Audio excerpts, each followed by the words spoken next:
Hello. You are listening to the Carroll Connection with your host, Jared Carroll.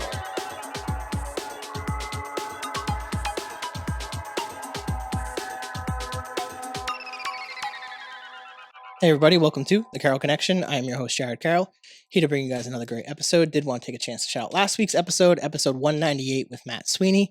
He is a physical therapist and has his own podcast as well. On that, we talked about him kind of starting his own business, being on his own, working in different gyms, getting away from like the standard like physical therapy like facilities and kind of breaking away from that mold essentially.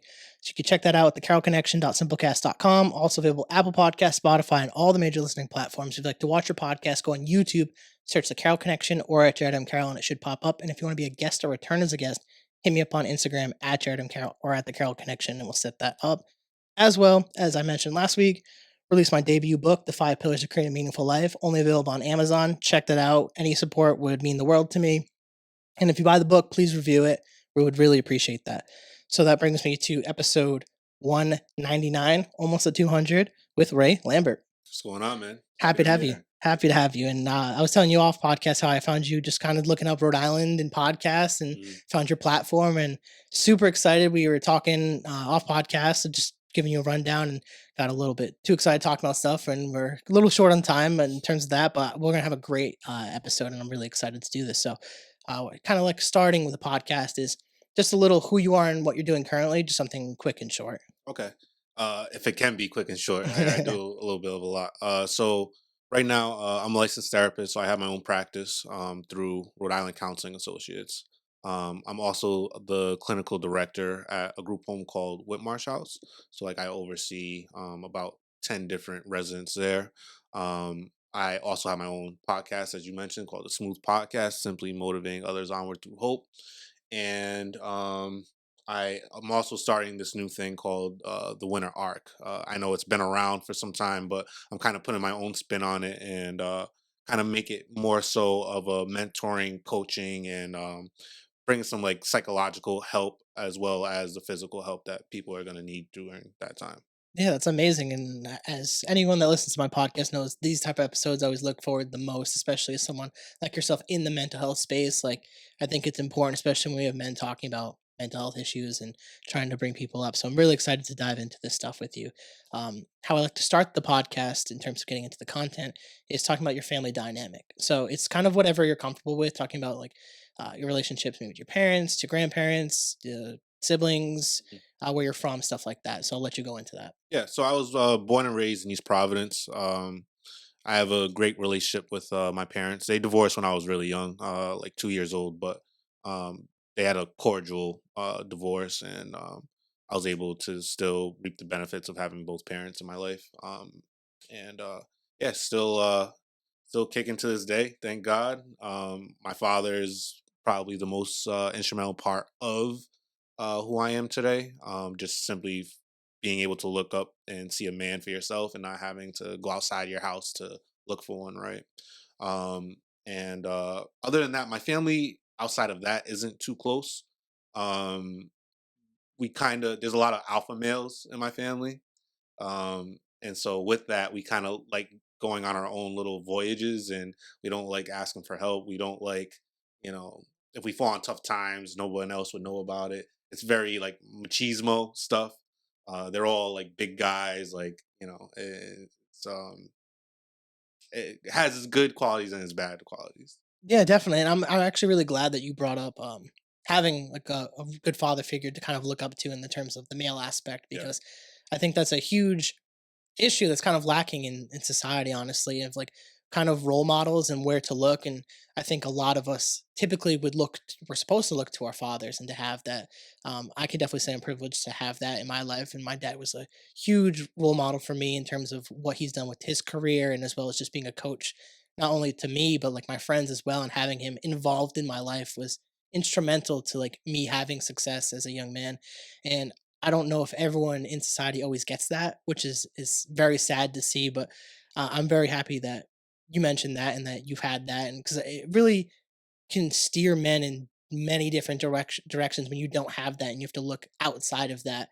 And it's kind of sometimes frustrating because the narrative of just masculinity has changed over the last, like, honestly, really over the last like 5 to 10 years, where it's really taken a different meaning.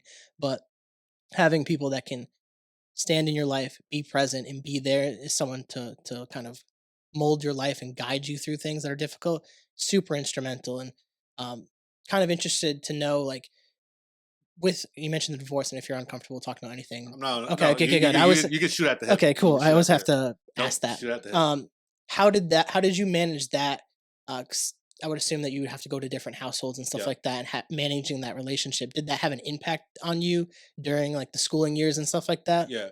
Um, to an extent, like I said, their divorce was very cordial. So in the sense of like there being abuse or like verbal traumatic abuse or anything like that wasn't really a thing. It was more so my mom did find love again and moved away to New York.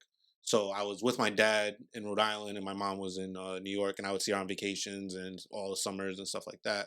But what was interesting to me as a child was, I grew up in East Providence, so like, there were a good amount of single parent households, but they all had their mom, and so I was like, why is my like instead of looking at it as like a blessing, I looked at it as like, all right, like what's wrong with me? The fact that like my mom was like, nah, peace. And like my dad kind of said, it was just like a weird kind of thing. Cause if you think about all the single parent homes, very rarely do you have like a father and a son. It's mom usually takes it 100% of the time.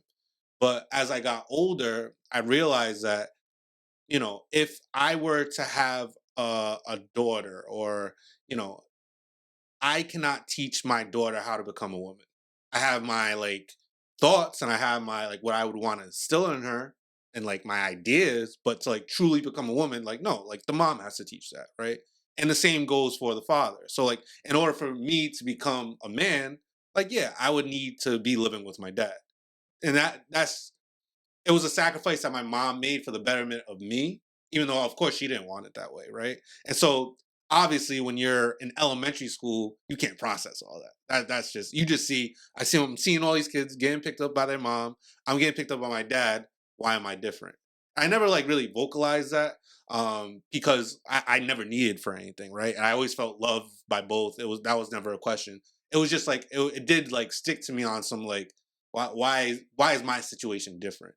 But because like I was fine, like I never really brought it up or anything. Yeah, that makes a lot of sense, and honestly, huge respect to your mom for allowing that situation to play out Mm, that way. Because obviously we see it all over the across the internet and stuff like that. Those type of situations don't always right. work out, and um, my half brother had a situation kind of similar like that. He didn't get to grow up with us. He grew up with his mom, and my dad tried everything. And unless the mother is got something seriously wrong, she's going to get the child most of the time, especially when they're Yeah. trying to get the child. Yeah. So, and this is obviously years back, and my brother's older than me.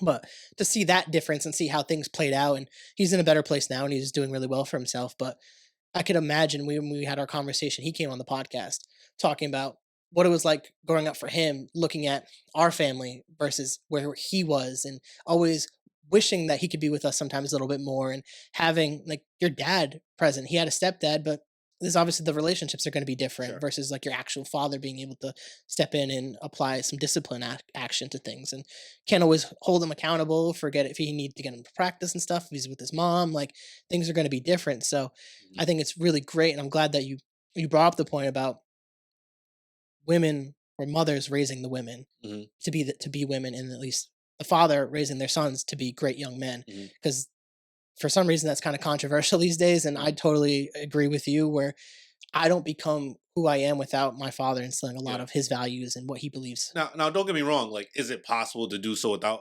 100%? Right, but like, why? Why would you go that route if you could have, like I said, like who you should be looking up to, who you should strive to be right in your face every day? Like that, it just makes more sense. Definitely, definitely, and obviously, like you said, like there's obvious cases where mothers raise great children, and Sure. that's a lot of Sure. the cases in society as well. And I think it's a great point to hit on. Just when you're able to have that dynamic where both parents can work together, and especially co-parent, Hmm. that's fantastic. as we're kind of transitioning to the next stages of your life, talking about kind of like childhood and stuff like that, what kind of like sports or hobbies did you do to kind of like socialize, make friends, and Yeah, maybe learn some different yeah. values? I played basketball. I played soccer for a little bit. That was just because some of the kids, like my best friends growing up, they were heavy into soccer.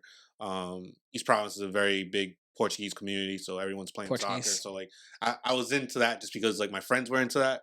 I never really had like a love for it, but I played it because everyone around me was playing it.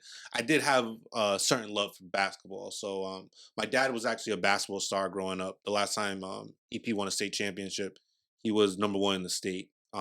Got a basketball. He played basketball at Brown University, so he was like the man. So basketball's a little bit in our blood. I was never half as good as he was, but I enjoyed playing like till sun up to sundown. Yeah, So was that ever like maybe a fear or issue, like trying to live up to the expectations of what your so dad so accomplished? it's funny that you asked that. When I started at East Providence High School, it was my freshman year, I was on the newspaper and it said Ray Lambert is back to like kind of like win us a state championship, right? And this is like freshman year, right? Mind you, like, yeah, I made the freshman team, but I didn't even start. You know what I mean? And I was so just like middle of the pack, like good enough to make the team, gonna get some points, but I'm not really like a huge factor in the game where there wasn't really that much pressure because like the gap between me and like excellence was just so big. It was like, all right, he's just gonna play basketball just to play basketball, but the school stuff is like where he's actually truly excelling at. So I always did well in school, pretty much. Even if I had a bad grade, it was in an honors class or some sort. You know what I mean? Yeah, So definitely. that was always like my focus. My focus was never like, oh, I'm gonna make it big playing sports. It was just something I like to do. Yeah, I mean, it's good that that expectation didn't like mess anything up for you of like having your dad be this good at basketball and then Yeah, having those early expectations in freshman year. yeah, That can be yeah. definitely frightening. Even in Rhode Island, right? Like you can be we have some people in the league now, which is dope. But like for a long time, especially if you want to think like 10 years ago, like you could be the best basketball player in Rhode Island. Like, what does that really mean? Like, you might play overseas for a little bit and then come back and then it's like, what? Like, wouldn't you rather, me in education and being smart and getting good grades was in my head at a very young age going to lead me to a level of success that I wanted to obtain. For So sure. that was the forefront of Yeah, education is such a huge aspect, and being a student athlete, having those discipline stuff instilled at a young age definitely.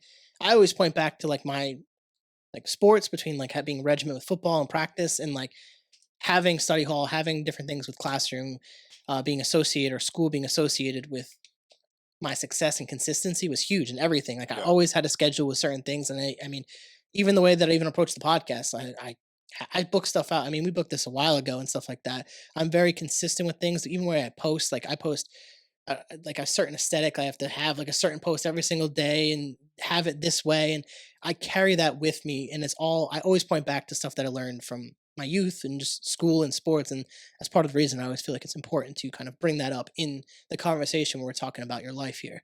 As we progress a little bit more and we get a little bit more into like high school, kind of like senior year, we're looking at like college now. Yeah. Like, what are your expectations? Did you go to college? Did you not go to college? Kind of walk me through that Yeah. experience. So my expectation uh was that I obviously go to college because both my parents went to college, right? So it was already like it wasn't really an accomplishment. It was like all right, that's what's next. It was like another school. It was just like Mhm. how you go from high school to middle school. It was the same process for me. So going to college wasn't like a huge achievement. It was more so like where I was gonna go. And so I applied to like six different schools. Seton Hall in Jersey, I believe that was my first acceptance. So like after I got that first acceptance letter, cool. At least I know that if all the else fail, like I got Seton Hall, I can go out to Jersey where my mom lives, and like that would be fine, right? Things got interesting when I received the Dr. Martin Luther King scholarship at Providence College, which means that I would just have to pay room and board. My tuition was free. Like as long as I stayed above a certain GPA, I could go to Providence College for free, which is pretty insane, right? And again, it's interesting because it kind of brings me back to the whole sports thing, it's like unless like your all is into that, like you're much better off doing well in school because the scholarships and like the tuition stuff, if that's your next level, you'll be more susceptible of getting something on that end. You know what I mean? Yeah, definitely. So I was technically getting a full ride just for academics. It wasn't for sports. Um, but then I was like, no way in hell am I going to get accepted to BC. But I had an aunt that went, and that was like my prime school of like top of the top. All right, let's just like throw a quarter in the river type of thing. And it was funny because my father picks me up, and he's not really like a handy guy. Like he always has like a cell phone that came out 8 years ago and still trucking. You know what I mean? And he picks me up one day from school, which was also weird because he never picked me up from school. And he's like, "Yo, I got something for you." And he gives me an envelope, and all of a sudden he just puts his phone out and he hits record. Right? I'm like, "What the hell is going on?" And it was the BC letter saying I got accepted, and was like that was a huge game changer for me. That was the first step of like, oh wow, like all the stuff I've been doing up until this point was for this grandiose moment. Like it was for like this and like, me not partaking in drugs, me not partaking in alcohol, me giving a crap about my grades, like it was all for this point. So like yeah, I had to sacrifice, but like was it worth it? Hell yeah, and I do it again. And it also was the first kind of, in my opinion, separator between lifestyle choices. Like that was the first thing that was like, a lot of people, and it's no shade or anything like that, but a lot of people go to URI, a lot of people go to Rick, a lot of people go to local stuff because that's the safe, that's the comfortable thing. I had to start in a new city all by myself. So a lot of people say like, yeah, they'll get accepted to schools, but they won't go because family, because of friends, and they want that home feeling. Cool. And I'm not saying things bad about that, but it forced me to also like, okay, I'm in a new city. I have, maybe know one person there, and it's just a whole new vibe. But I was up for the challenge. Yeah, and I always I've definitely encouraged that on the podcast is like leaving where you're from at some point and having that experience in college is amazing because there's so many different opportunities at a college, especially a college like that in a major city where you get to experience so many different things. And I always like reference I was telling a little bit about like moving to Texas, moving to Georgia, and experiencing something outside of here because it shifts your perspective where you Sure. get to look at things different and meet new people and have different conversations about same thing, different things, sometimes the same things. But it changes things for you, and that's where I feel like real growth starts to happen. So I'm interested to know like where you went with as you get into college. Did you know what path you're going to take? Did you know what degree you're going to go for? Yeah. So the answer is yes, and I encourage everyone that's like young or has a younger sibling of some sort to encourage that they start thinking about what they do. Because just logically speaking, the earlier you can hop on the train of knowing where you're going, one, the quicker you'll get there. Two, the better you'll be at by certain time periods, right? The reason why I've been a licensed therapist and like kind of like have all this stuff now was because it started technically in high school when I'm doing, uh, senior project on psychology and on mental health and on therapists because I knew that that's what I wanted to be since high school. And so that allowed me to say, okay, I don't care about any of this. I don't care about any of that. Like, this is my focus. And that's what allowed me to kind of like keep on going and proceed because psychology, like if you have a bachelor's in psychology, it kind of means nothing. Like job wise, like it's trash. Like I I and I don't mean to fast forward too much, but I graduated from Boston College and my first job out of school was like I want to say like 12 an hour or something like that. Like it was crazy. It was like I thought, you're supposed to you graduate from one of the top universities, technically you made it, right? And yet I come home and now I'm making like 12, 13 an hour. I was like, what the hell is going on? Like this is not what I had in the plan. But because I had my eyesight on like having my own practice, it's like, okay, like this sucks right now, but this is just part of the stepping stone that I need to keep on climbing. If I never had that vision or that long-term goal, I would have been like, oh, this sucks. All right, I'm gonna go be a car salesman where I could get paid more, or I'm gonna go sell solar or whatever the next hot thing is. You know what I mean? Yeah, definitely. Solar's definitely been that hot thing. I've had a few people talk about that. I have friends that do that stuff.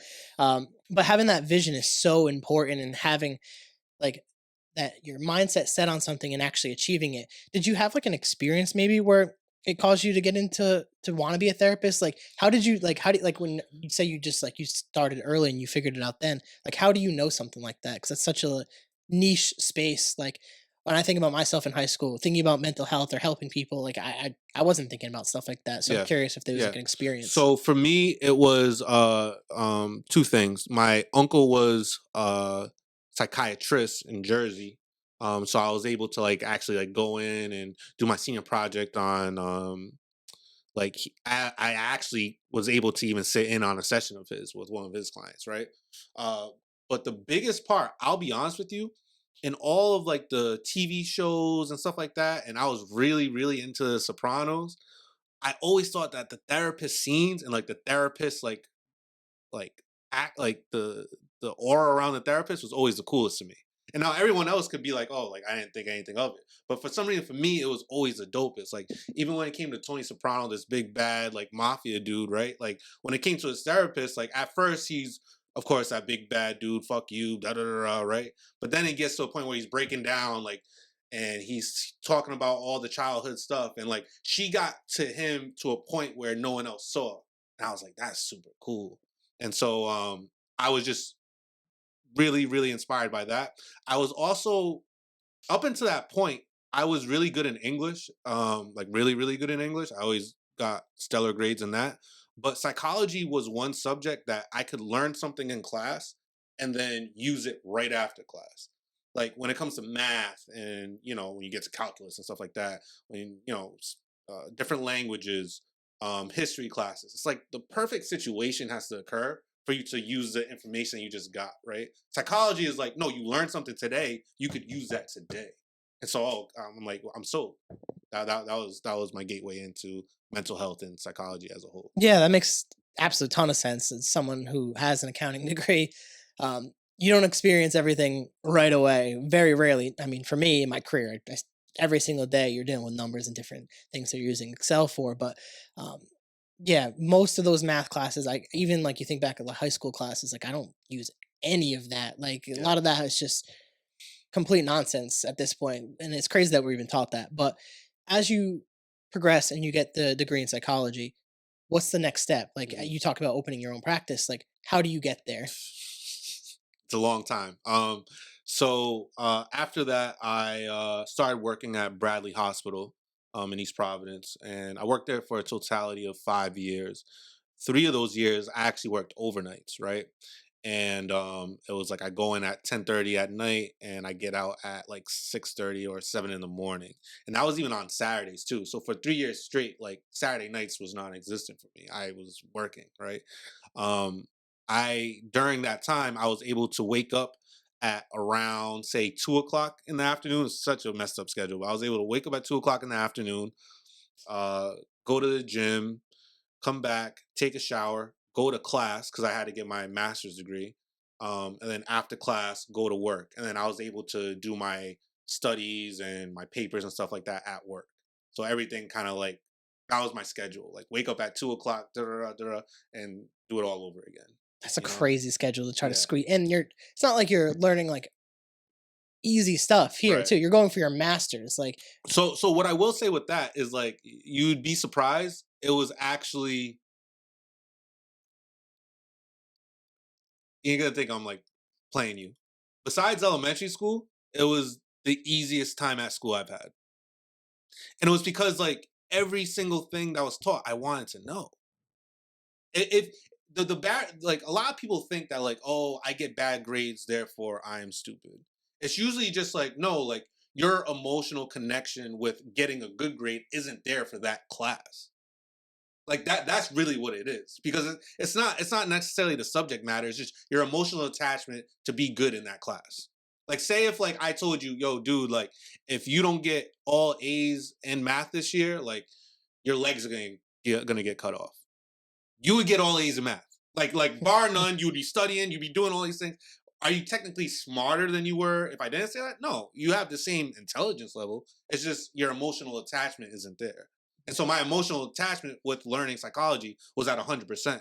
and I was at a maturity level where I'm paying for it. No one's paying for it, so this is money out of my pocket. So money out of my pocket. I'm trying to get to the next level, and I'm actually interested in this stuff. Oh yeah, like it was easy. Yeah, when you say it like that, it actually makes tons of sense. And I think about like the stuff that I've actually been like motivated to learn about. It's super easy to learn about because you actually care about it. Yeah. And I mean that applies to like so many different aspects when you think about like if you're creating content and stuff like that. If you care about the thing, Yeah, you're gonna play. when you think back in the day, like when it was like okay for like adults to like beat kids and stuff like that, right? Like our parents will say like they did certain things because they didn't want to get beat. So that is the emotional attachment. It's not that like there's another side of them that didn't want to do it. No, they all wanted to do it, but the emotional attachment was like, hey, if I do this thing, I will get beat, so I'm not going to do it. Yeah, yeah, yeah. It adds that extra layer of not wanting to do it because you're afraid of that consequence, and that's the same thing with like schooling. Is like if you don't care about something, you're not going to try, you're not going to apply. And I mean, I've seen that plenty of friends growing up through school is like they're just like they don't care, like so they're not going to like work hard at it. And Yeah, maybe I start even then just thinking just like about my own life and the fear of like my parents being mad that I get bad grades and stuff. Like is probably some of the emotional like connection to getting good yeah, grades is yeah, not letting them down in that aspect yeah. and applying myself to So learn. so the kids I deal with, it's this interesting thing where a lot of especially like public school, especially in like the Providence area, if you show up and you don't cause ruckus in the class, you hand in all the assignments, and you're not like a knucklehead, like you're gonna pass. Like it's really that's where the bar is, right?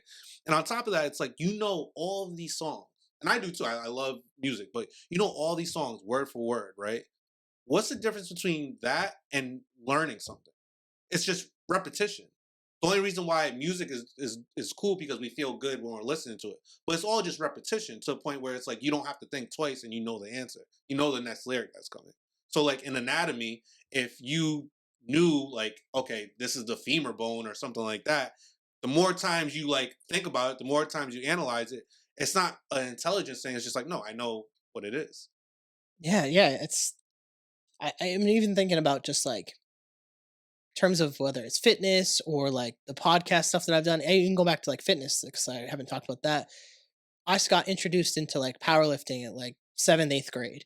And like a lot of the stuff that I do to this day is because of the repetition that we put in at that point where now it's just super easy. Like I don't even think twice about like working out. It's just Yeah. part of the habits that I've learned and it keeps building things forward. And I don't think twice about doing a squat or a bench press. Like I know the technique, I've learned the technique, I've practiced this, and it goes to that repetition that you're kind of talking about. The more you keep doing things, the easier it'll become. And even with like you going to the learning aspect, half that stuff, you just hand in the assignments, you're gonna pass every single time. Like I Yeah. just think about school, it was really simple to do it. Obviously, speaking generally, but applying yourself is like the hardest part for a lot of people. So going to that, I'm actually curious to build off this in terms of you're working at Bradley, you're going for your master's, and then where do you want to go within the mental health industry? Like who do you want to work with? Like what's the desire there? Yeah, so the desire was just to have my own practice. Mhm. That's always been like the goal. Do you have a specific client that you're like going for? Or is it kind of just So general? so good question because at first I was like, "Oh, I'll just accept anyone because that means that I will be able to help all these people, right?" So that was at first. What I did realize is that and kind of like what we were kind of talking about off camera, this new season that I've been trying to like divulge into is just like a singular focus because you'll get further. So someone that like, say if there's hammers on a board, right? And say if there's 10 nails on a board. Say if there's 10 nails on a board and I spend my time hitting each nail, right? And say if you have one nail and your job was just to hit that nail, which nail is going to go deeper? Just the one. And so like that's been my thing. Like yes, I can spread myself thin and do a bunch of stuff, but I'd much rather be focused on depression and anxiety and just like master that. And then send people elsewhere if they're dealing with like something else because maybe there's one person that their one hammer is PTSD.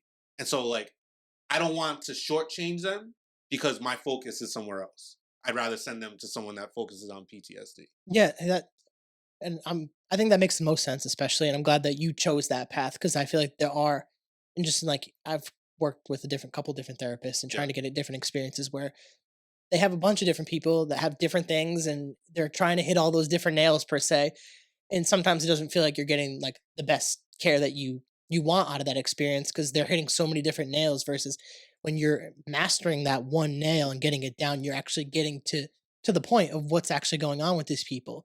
And with that being said, like the depression and anxiety, like how do you feel about like the way that the culture kind of talks about depression and anxiety, where I was kind of talking off podcast where I feel like a lot of people say they're depressed, a lot of people say they have anxiety or they have depression, and they might not go see someone like yourself or see a therapist in general. And it's just this culture takes the word and makes its own thing. Like I'm curious to know like where your kind of stance is as you're in the field, you're seeing this, you're working with this.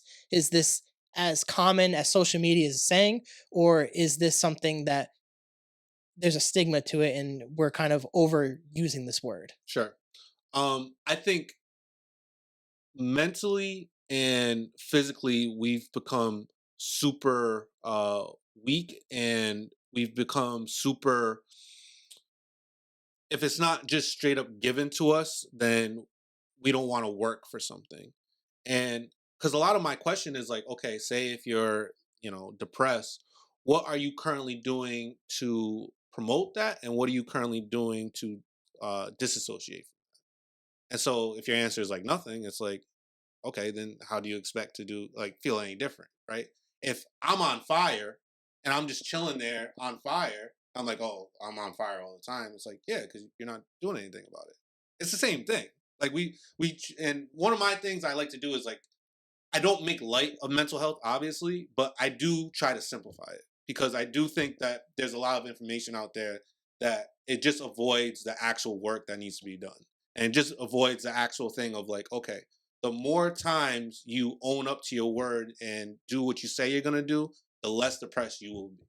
The more times that you talk to people, the more like, what is depression? Depression is not feeling good. Depression is being secluded. Depression is being irritable. Depression is losing happiness in things that you once did, right?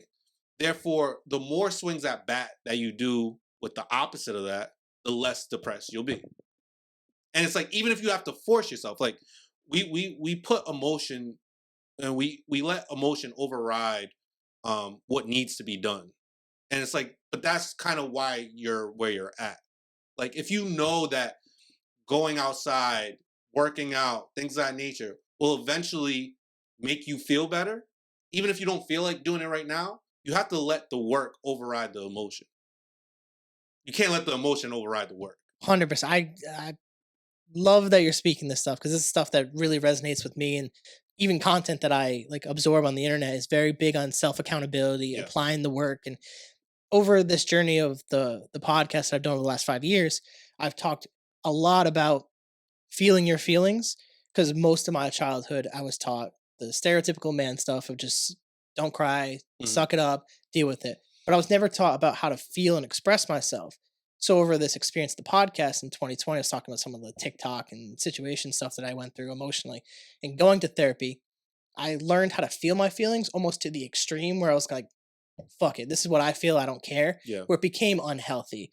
And I've come back to this place over the last several years where it's important to express and feel your emotions, but there's going to be a lot of times where you might not want to do something and you just got to shut the fuck up and do it. Mm. Like you have to own your shit. Like if I wanted to write this book and I was complaining that um it's there's so many different outlines, I don't know where to start, I don't know who to ask to help me edit this, all these different, if I'm just bitching, quite frankly, all Yeah. the time about this, it's not going to get written. At the end Yeah. of the day, this book gets written because I wrote it. Yeah. Like, if you want to do something, you have to be the one to do it. Like, when you're getting into the field or you're creating your podcast or any of your businesses, you have to do it. If you don't do it, Yeah. no one's going to do it for you. And I think that's like a huge thing with what you're saying. It's an issue with like Yeah. the culture. Yeah. Success in any aspect, it doesn't care about emotions, it cares about results, right? And so if you're trying to be successful in feeling better, you're trying to be successful in looking better, all these things, like emotion does not matter, results do.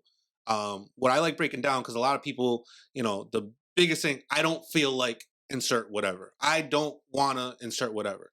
And it's like, if I think about like all like it doesn't snow too much anymore, but think about all the times it snows, right? And think about if you see someone and they go outside and they're shoveling snow. They shovel snow for themselves.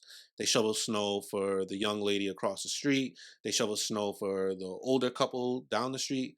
Like, you would say, wow, that person is 100% like dedicated, determined, like what a good person, right?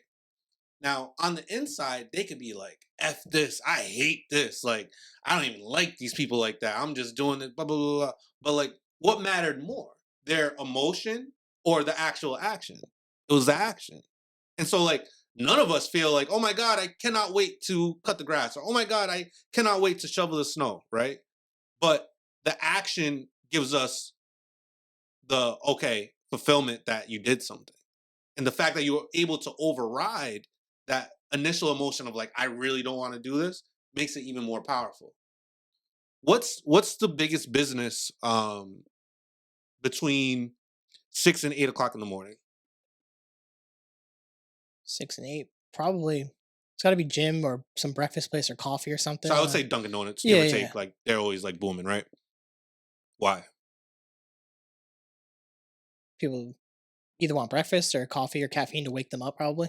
Right. Second, so coffee, 100%, Yeah. right? Why? Maybe they didn't get enough sleep, and they're They all didn't get enough sleep? part of it's probably addiction. Okay. But chances are, like, they needed something to kind of like give them a little bit of a spark to then get to work, right? So in that, it is also safe to say that their natural state, their natural emotion is, I really don't want to go to work right now. Like, if you have to sit in line and wait for a drink to like get you up to a certain level, naturally that shows that like your natural state, you don't want to do that. So like every day, people do things that they don't naturally want to do. But it feels good after a work day being done with work, doesn't it? Every single time. So like everyone that you see at that Dunkin' Donuts was able to put their emotions down for the greater good of earning a check, being productive, going to work. Yeah, that's actually extremely important point to hit on with that, and I want to be on point with what I want to hit on because I also want to talk about your podcast and Yeah, stuff no, you're too. good. You're good. But uh, diving further into the depression stuff, like this is something that maybe it's kind of taboo to talk about, but like the rumination of like bad things that have happened to people when they talk about the depression. Maybe there's a trauma that's causing them to be have depression or Yep. something like that. Could be a bunch of different variations of things.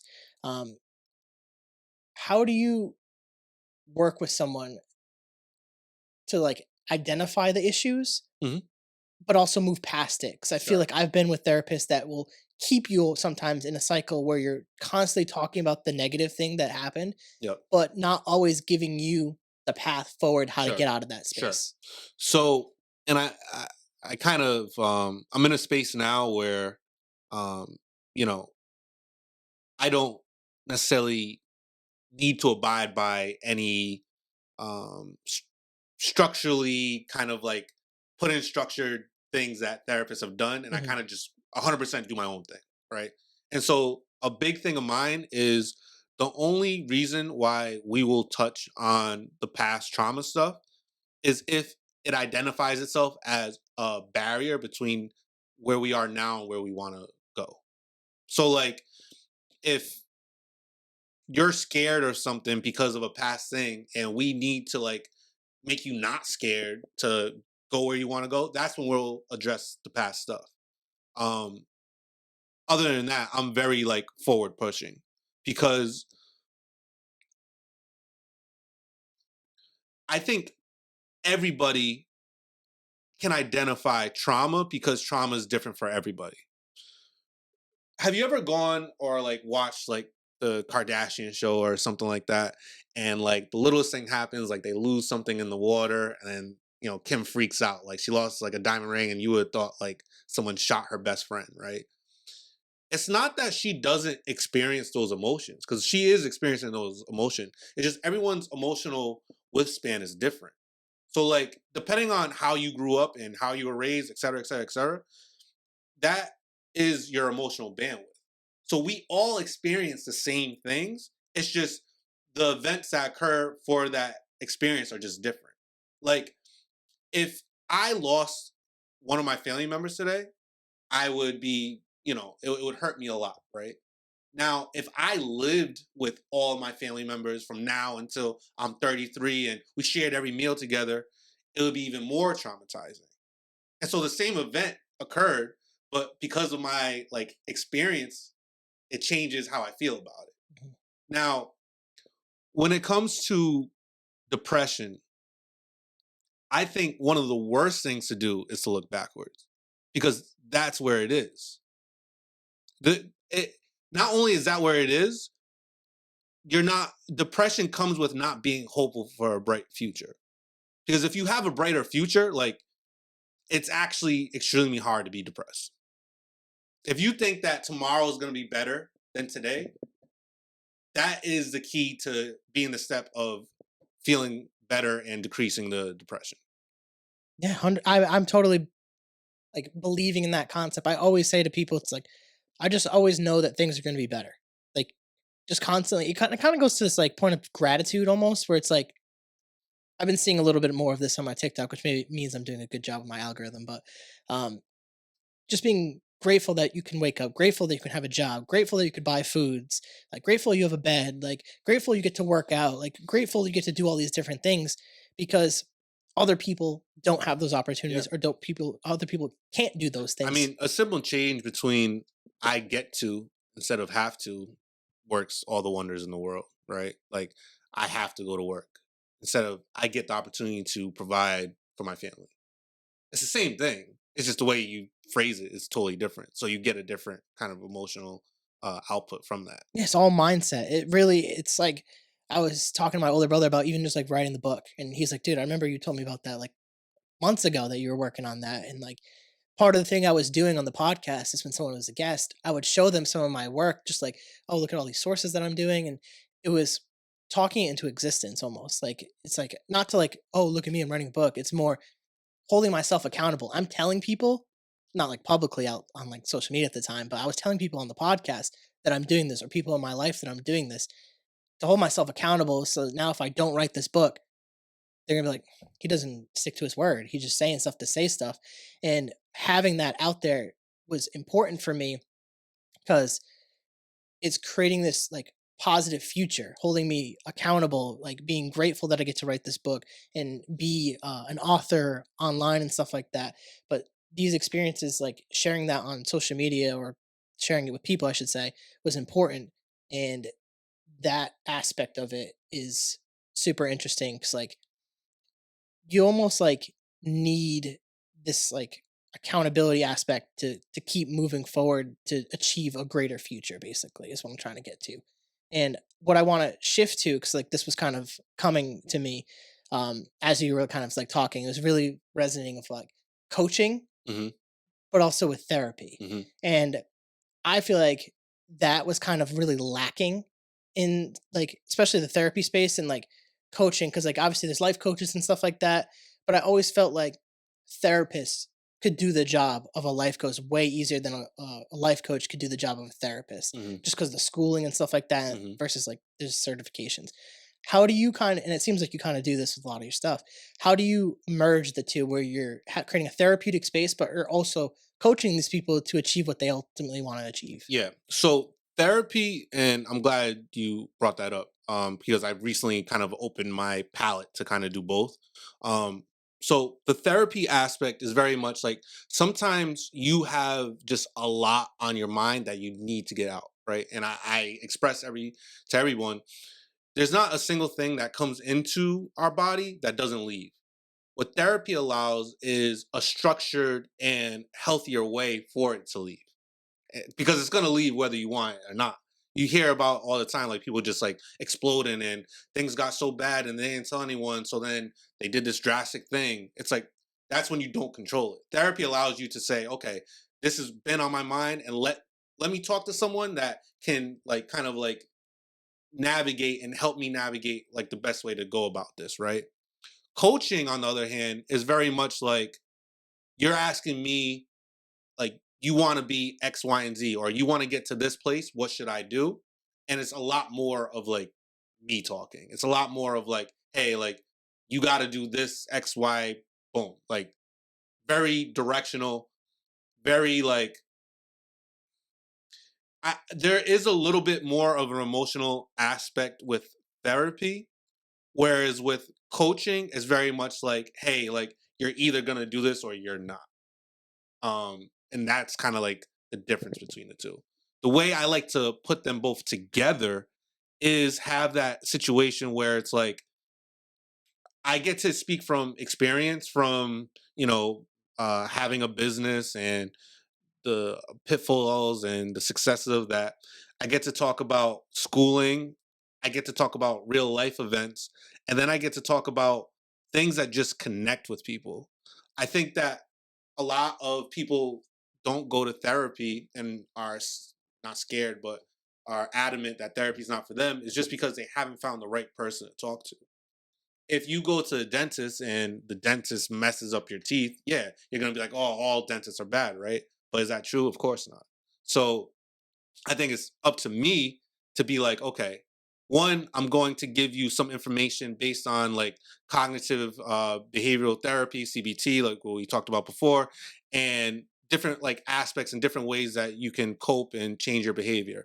I'm also going to give you this like gut throat of like, hey, dude, like if you really want to get to the situation, like you got to cut this BS out and we got to get there, right? So it's that mix between the two, like you said, and that seems to be really beneficial for not only myself but for my clients as well. Yeah, and I can easily see that being super successful because I really think that's what's lacking in society. And sometimes I wish I went back and got a psychology degree and went that path. And everything happens for a reason. I'm not mad where I'm at with my career and situation, but I see that void with like coaching, where a lot of these coaches are just kind of, and there's great coaches out there, but that therapeutic aspect to it that you have, I think that's an untapped market, and the stuff that you're working on Yeah. is like perfect. And I see that blowing up because like that's what we really need right now, especially if we're talking about men, like a space where we can express kind of what we're feeling, but also have someone like yourself that's really holding us accountable too to achieve what we want to achieve. Like Hmm. that is definitely something Yeah. missing. Yeah. And like it's kind of one of those things that's like, why would you not want to have one?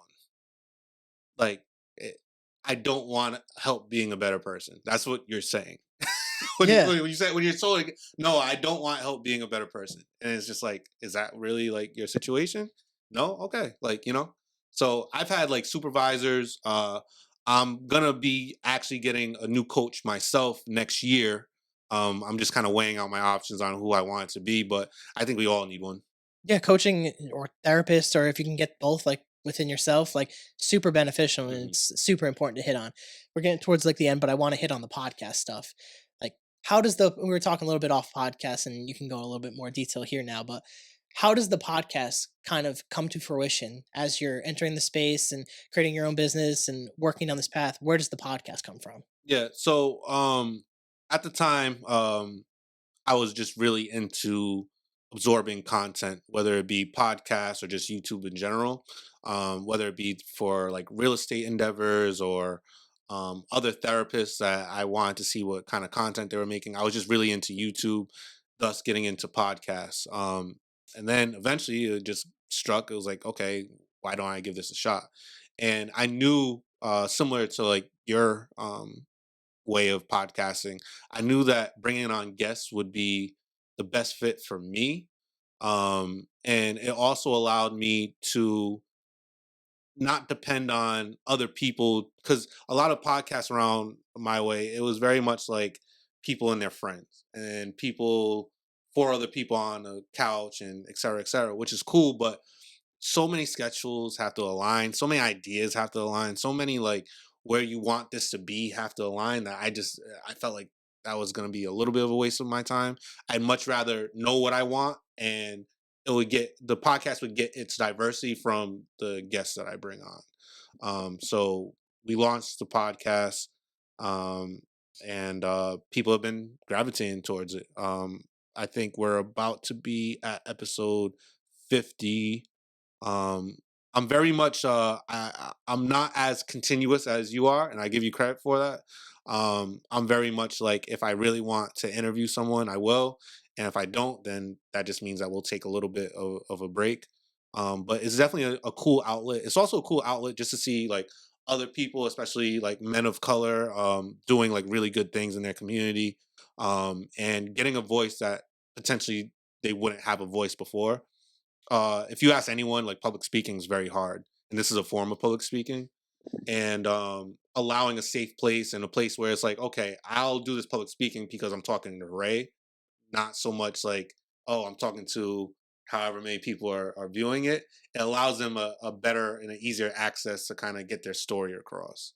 So that's what it's all about. Yeah, I totally agree with that. And you'd be you'd have a ton of more episodes, but you have a ton on your plate too. So you got to like Yeah, yeah, give yourself credit in that aspect. You like have, I would say, arguably more stuff on your plate versus what I'm kind of working with in terms of what I have lined up. But your content, the quality of your content, super and phenomenal. I was big on that. And it's funny that you're like, I'm not on Apple, I'm not on Spotify, I'm just on YouTube. And honestly, the visuals for me, because when I looked at podcasts, visuals was a big part of it. Like, if it didn't have a visual at first, I wasn't even going to click on the podcast. The visual aspect of it was almost the most important thing to me, because I wanted everything to be like in a professional aspect. We've had city council members, we've had CEOs, we've had multimillionaires, um, I've had a dentist that runs her own dentistry. Like, all of these like high level professional people. I wanted to make sure that like the polished look of the podcast suited them, so they would feel comfortable going to something like that. Yeah, that makes a ton of sense to do that, especially with the type of guests that you're getting on the podcast, Yeah. which is phenomenal to be doing that. Like, do you take some of the stuff that you've learned in your career and then use it on the podcast when you're interviewing people? Sometimes one of the funniest questions I always get is like, "Oh, like, are you psychoanalyzing me?" And oh, this, and I'm just like, does who wants to work when they're not clocked in? Like, no, like, I think the podcast is 100% more so for the guests. Now, do I ask introspective like questions, and maybe questions that have a little bit of a psychology background attached to them? Sure, just because that's naturally who I am.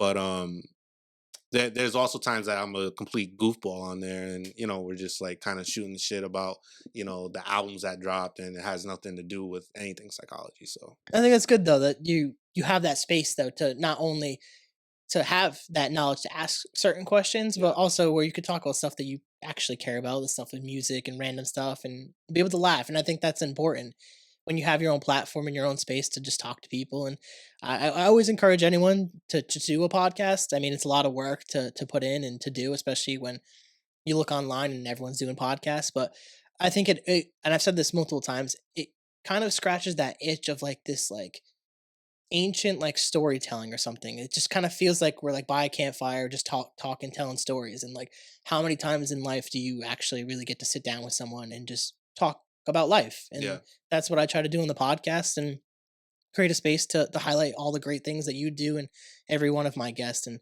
I just appreciate you for taking the time to come yeah, do for this. sure. And I'll start bringing it home because I do have one more question for you. And You can then let a couple like what? okay, cool. I'm on your time. Okay, cool. I Yeah, just want to be super yeah, you're respectful of good. your time and stuff like that. Um, Save that last question because it's like my last Sure. wrap up question. So diving into with the podcast space, do you ever, because like obviously you're a therapist, so like is there ever a crossover or fear of crossing over where you have clients, but there's a chance that they see you on social media? Does that ever cross any issues for yourself? Is there like creating content? 'Cause I know some people who create content who have businesses could also create possible issues or scenarios that might be uncomfortable. Yeah. So I'm curious to know how you navigate that if that's even an issue. Yeah.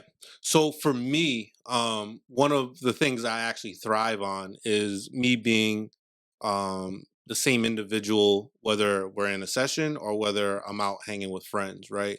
And so I've actually gained clientele through my podcast. Um, I'm there's a I have out of my clients, there's probably a solid 12 of them that follow me on social media. And it's like good, right? Like if you're really kind of like opening up to someone and you're asking for advice and you're getting their input on something, wouldn't you want to know that they're following the same rules and regulations and the same kind of like disciplined ethics that they're trying to instill in you? Like imagine if like a dentist was telling you to like floss 3 times a day, but then like when they go home they don't even brush their teeth before they go to bed. You'd be like, what the hell? Like you would look at them kind of crazy, right? So I love being an open book. None of my pages are private or anything like that. Today I said, hey, ask me any question, because like if you're really living a life of fulfillment and you're really living what you speak, then why would you not want to be an open book? Yeah, no, I totally agree with that. I think that's it. Kind of actually ties back to where we started the podcast talking about father figures, Mhm. almost, and like the role model aspect, where your clients can see you actually putting in the work and doing the things Yeah, to kind of make that like a full circle, like tie back. It even yeah. goes back to that point, and it's important to have that, especially when you're coaching and helping these people, to have that body of work that you put in and that you could see. And I mean, I look at your socials and I'm like, yeah, this dude clearly puts in a ton of fucking work. Like, there's no Hmm. doubts about that. And just even like seeing the places, like the platforms that you've been able to get on and the guests that you're being able to get on, you don't get that without putting in the work. Yeah, And like that's super important to not only showcase that for yourself, but the people that you're coaching and working with to see that. To bring it home, I'll bring it home with our sure. my last question, because like this kind of could go into a bunch of different things and wherever you want to take it and stuff like that. So I ask this to everyone, but it's, what would your advice be for someone who wants to pursue their passion? And you can kind of take that wherever you want to. Someone that wants to pursue their passion. Make it as linear as possible. One of the things I hate is I'm not gonna say hate. One of the things that I dislike is when people say, "Oh, like I want to be a business owner or I want to be entrepreneur." It's like damn near the same thing as saying I want to be a human. It's like great, like that can mean anything. So like, what business do you want to have? Oh, I want a clothing business. Cool. Do you want to be, the business that prints all the clothes? Do you want to have an online kind of like Shopify store? Like, what kind of clothes do you want? What kind of demographic are you going to be like aiming to reach? Like, what do you, oh, I don't know. Okay, well, like, work on that. Like, the more open and the more general your goal slash passion is, the less likely it is that you're going to achieve it. The more like super direct, super intentional it is, the greater the success rate. If I just tell you like, oh, I want to be successful when I grow up, like what the hell does that mean? I don't know. Like, and another thing is like you say it. So like success for you might be different from success for me. But in both instances, if we don't strictly pinpoint what that means to us, we'll never get there.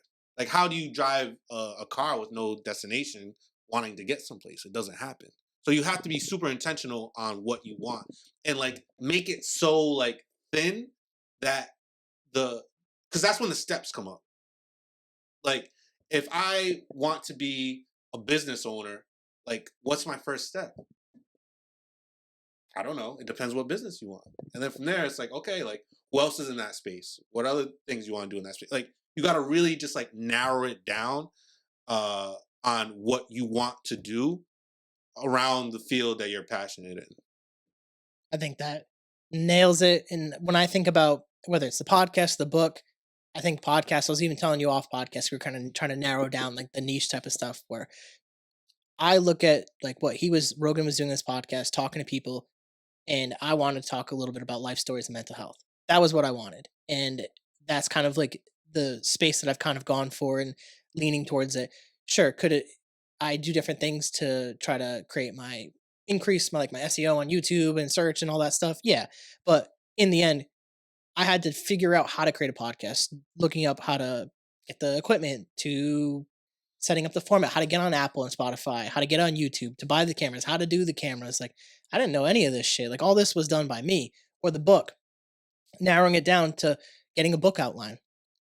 What kind of books do I want to like be like? Do I want a self-help book? And I was telling you about Jordan Peterson, and I kind of use that model. And like that created these like small steps. And this is where I was trying to go. I got lost in thought like a few minutes ago talking about the book was when I shared it with my brother. We were talking about small steps and like how most people never really accomplish anything because they don't take any steps. Yeah. Like just take the first step and try to achieve what you're trying to Yeah. achieve, and that's a huge thing. But in order to take that step, you got to know where you're going. Mm-hmm. Like, and that's where like the whole like general, like if it's the more general, the least you know where you're going.